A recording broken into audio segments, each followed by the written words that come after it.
It's Tuesday, the 12th of November 2024. Welcome to the Fast Five by Fear and Greed, where we give you the top 5 business stories you need to know in just 5 minutes. I'm Adam Lang, and good morning, Sean Aylmer. Good morning, Adam. Sean, story number 1 this morning. Commonwealth Bank's share price hit $150, albeit briefly yesterday, and for a few minutes, the lender became the first Australian company to top the $250 billion mark. Just after 11 a.m, it hit $150.34 a share, pushing the group's market capitalisation beyond $250 billion. First time a local company's hit that valuation. It ended up closing at $149.79, the market cap of $249.89 billion. Despite most professional investors having a sell recommendation on the stock, it's risen 25% in the past 6 months, not far off 50% over the past year. Mind you, Westpac's done even better. It's risen more than 50% over the past year. NAB's up 40%, ANZ 27%. We'll throw in Macquarie Group, more of an investment bank than a retail bank. It's up 40%.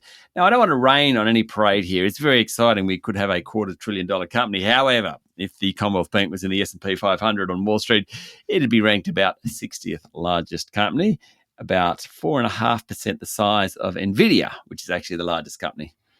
That's good perspective. Sean, the market seems to be a story of overperformers and underperformers, at least among the largest companies, with not too many of them in between. I think that's right. The S&P ASX 200 is up 18% over the past year. Now, about half that came right at the end of 2023. But of the top 30 stocks, the only companies to be performing about that 18% mark are CSL, QBE, Coles and Cochlear. So of the other 26, 13 have done much better, 13 have done much worse. The really good performers, Pro Medicus, WiseTech Global, Goodman Group, Aristocrat Leisure, ResMed and Fisher & Paykel. The really poor performers, these ones have all gone backwards, in fact. Woodside, BHP, Fortescue Metals, Telstra, Rio, Woolies and Santos. Sean, story number 2, Bitcoin has risen to more than US $81,000 a unit, highlighting the excitement about the Trump era among crypto traders. Yes, it's a golden period. The digital asset industry spent an estimated $100 million backing crypto-friendly candidates across the US during the elections last week. They seem to have already made their money back. Dogecoin, a meme crowd favoured by Elon Musk, it's also done particularly well. Donald Trump's vowed to make the US the centre of the digital asset industry, and Bitcoin's up 93% this year. Much better than equities, much better than gold. Bitcoin ETFs, which were only introduced at the beginning of this year, are surging. BlackRock's iShare Bitcoin Trust, which would be among the biggest of the lot on Wall Street, it is posting record daily new inflows of almost $1.4 billion according to Bloomberg. Sean, is it called a Bitcoin rush? It's a Bitcoin rush. That's what we're going to call it anyway. Great. Story number 3, Treasurer Jim Chalmers has warned that Australia will suffer from lower economic growth and higher prices because of Donald Trump's policies.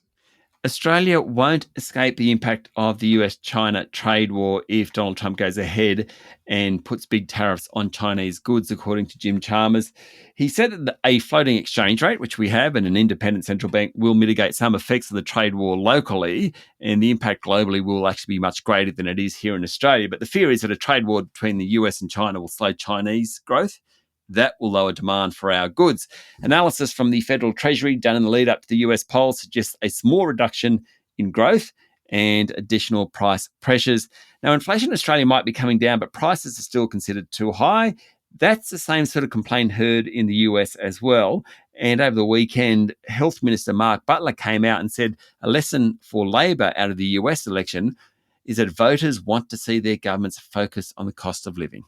Sean, story number 4, the owner of Dan Murphy's and BWS liquor stores has warned profits will be lower in the final 6 months of this year, with promotional offerings hitting their margins.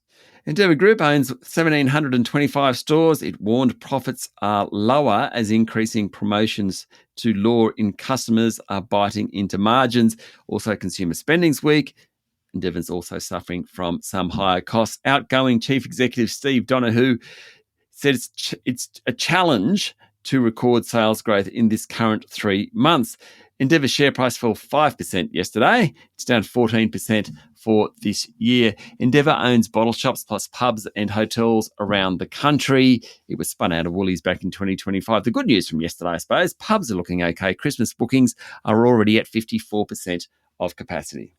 Sean, story number 5, Bhutan, the Himalayan kingdom that brought the world the concept of gross national happiness, is set to build a mindfulness city.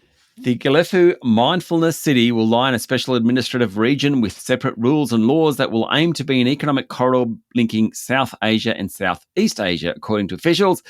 Reuters listed what's going to be in this mindfulness city: promotion of walking and cycling to reduce emissions, green spaces for meditation and relaxation, mindfulness-based education, public community activities, healthcare and wellness centres, and ecotourism. I'd like to visit it. Me too, Sean. That's it. The top 5 business stories you need to know in just 5 minutes. Thank you, Sean. Thank you very much, Adam. It's Tuesday, the 12th of November, 2024. Remember to hit follow on the podcast. And if 5 minutes isn't enough, then find our longer podcast called Fear and Greed on your favourite podcast platform. I'm Adam Lang, and that was the Fast 5 by Fear and Greed. Have a great day.